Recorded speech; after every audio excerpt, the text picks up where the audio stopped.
Isa lamang po ang sasabihin ko sa inyo.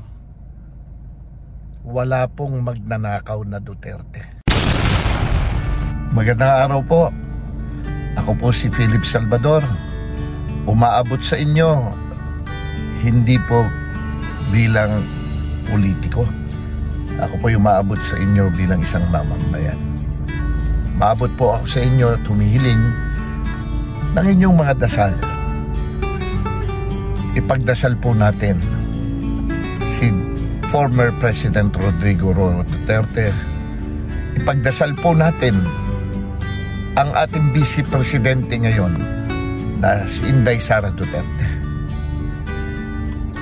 Ipagdasal po natin ang ating bansa. Magpapasko kung ano-ano po nangyayari. Pinipilit po silang ibagsak, pinipilit silang... Alam niyo po kung anong ibig ko sabihin.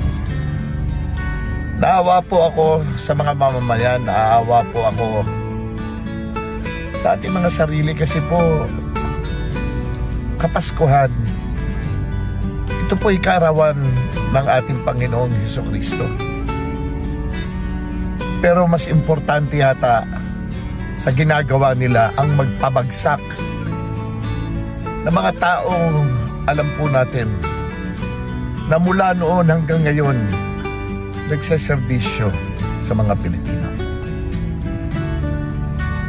Naawa po ako sa pinakamahirap na mahirap dahil nadadamay sila.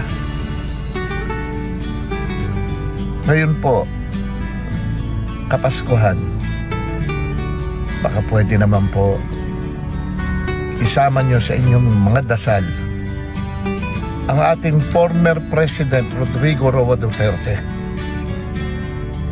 ang ating Vice Presidente Inday Sara Duterte.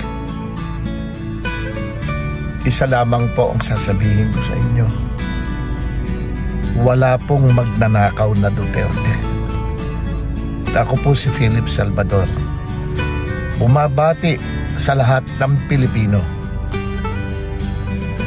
Maligayang Pasko po at manigong bagong taon sa ating lahat. God bless us all. Salamat po.